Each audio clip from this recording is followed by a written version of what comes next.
మరి ఇవాళ శ్రీకృష్ణదేవరాయ విశ్వవిద్యాలయంలో వేలాది మంది విద్యార్థులతో కిటకిటలాడేటువంటి పరిస్థితి నుంచి నేటికి విద్యార్థులు ఎక్కడ ఉన్నారని వెతుకునేటువంటి దౌర్భాగ్యమైనటువంటి పరిస్థితికి శ్రీకృష్ణదేవరాయ విశ్వవిద్యాలయం చేరుకుంది.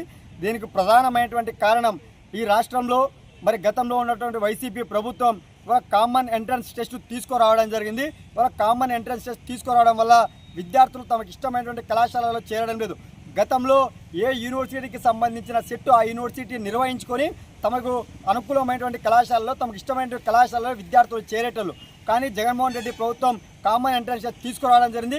ఇదే మరి ఎన్డీఏ ప్రభుత్వం ప్రతిపక్షంలో ఉన్నటువంటి సందర్భంలో మన ప్రభుత్వం వస్తేనే కామన్ ఎంట్రన్స్ టెస్ట్ రద్దు చేస్తామని చెప్పి హామీ ఇచ్చారు. వాళ్ళ అధికారంలోకి వచ్చి సంవత్సరం గడుస్తా ఉన్నా కూడా ఇంతవరకు కామన్ ఎంట్రన్స్ టెస్ట్ రద్దు చేయలేదు. మరి తక్షణమే కామన్ ఎంట్రన్స్ టెస్ట్ రద్దు చేయాలని చెప్పి ఏఎస్ఎఫ్గా డిమాండ్ చేస్తున్నాం. మరో ప్రధానమైనటువంటి ఇవాళ యూనివర్సిటీలో విద్యార్థులు రావాలంటే యూనివర్సిటీ కంటే కింద ఉన్నటువంటి డిగ్రీ కళాశాలలో విద్యార్థులు చేరాలి. ఇవాళ డిగ్రీ కళాశాలలో కూడా ప్రభుత్వ డిగ్రీ కళాశాలలో విద్యార్థులు లేనటువంటి పరిస్థితి ఉంది. ఇవాళ గతంలో ఉన్నటువంటి వైసీపీ ప్రభుత్వం కావచ్చు, ప్రస్తుతం ఉన్నటువంటి ఎన్డీఏ ప్రభుత్వం కావచ్చు, ఈ రెండు ప్రభుత్వాలు కూడా ప్రభుత్వ విద్యా సంస్థలు పూర్తిగా మరి ఎత్తేసేసి ప్రైవేట్ విద్యా సంస్థలకు విద్యను పూర్తిగా ప్రైవేట్ పరం చేసేటువంటి పద్ధతుల్లో వాళ్ళ నిర్ణయాలు అనుకూలంగా ఉన్నాయి. ఇవాళ ప్రభుత్వ విద్యను పూర్తిగా మూసేసి ప్రైవేట్ వాళ్ళకు అప్పచెప్పేటువంటి పద్ధతుల్లో ఇవాళ ఉన్నాయి.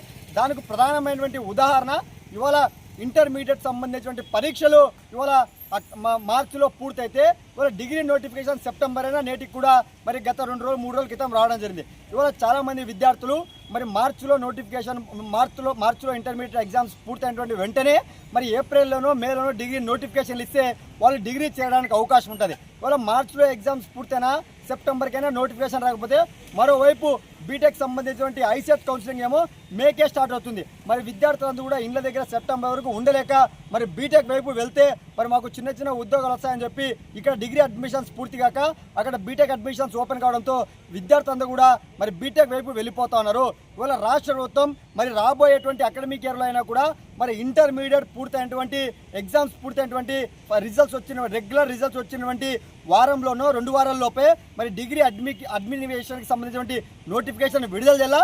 ఏదైతే డిగ్రీకి సంబంధించిన కూడా జగన్మోహన్ రెడ్డి ప్రభుత్వం మరి పాత విధానంలో కాకుండా ఆన్లైన్ విధానాన్ని తీసుకొచ్చింది. ఆన్లైన్ విధానాన్ని కూడా డిగ్రీ అడ్మిషన్లు రద్దు చేయాలా. ఆఫ్లైన్ విధానంలో కొనసాగించడం వల్ల విద్యార్థులకు తమకు ఇష్టమైనటువంటి కళాశాలలో చేరుకునేటువంటి పరిస్థితి ఉంటుంది. ఈ రాష్ట్రంలో కొన్ని వందలాది డిగ్రీ విద్యా సంస్థలు వాళ్ళ విద్యార్థులు లేక మూసివేసేటువంటి పరిస్థితి ఉంది. మరోవైపు డిగ్రీలో పాఠాలు బోధిస్తున్నటువంటి అధ్యాపకులు కానీ యూనివర్సిటీలో పాఠాలు బోధిస్తున్నటువంటి అధ్యాపకులు కానీ లక్షల రూపాయల వరకు రాష్ట్ర ప్రభుత్వం జీతాలు వెచ్చిస్తుంది. కానీ మరోవైపు అక్కడ కనీసం విద్యార్థులు ఎందుకు లేరని చెప్పి దీనిపైన రాష్ట్ర ప్రభుత్వం దృష్టి పెట్టలేదు. మరి తక్షణమే రాష్ట్ర ప్రభుత్వం డిగ్రీ అడ్మిషన్లపైన దృష్టి పెట్టాలా. ఏదైతే డిగ్రీ అడ్మిషన్లు ఎప్పుడైతే మరి 100కు 100% పూర్తయితాయో అప్పుడే పైన ఉన్నటువంటి పీజీకి సంబంధించినటువంటి యూనివర్సిటీని కూడా రాష్ట్ర వ్యాప్తంగా కిటకిటలాడేటువంటి పరిస్థితి ఉంది. రాబోయే నూతన విద్యా సంవత్సరమైనా కూడా రాష్ట్ర ప్రభుత్వం విద్యా సంవత్సరం సంబంధించిన ఆలోచించాలా. మరి విద్యార్థులకు సంబంధించి కూడా చేయడానికి అవకాశం కల్పించాలని చెప్పి ఏఎస్ఎఫ్గా డిమాండ్ చేస్తున్నాం. లేని పక్షంలో ఈ విద్యా సంవత్సరంలో రాష్ట్ర ప్రభుత్వం మానీలు వేశారు.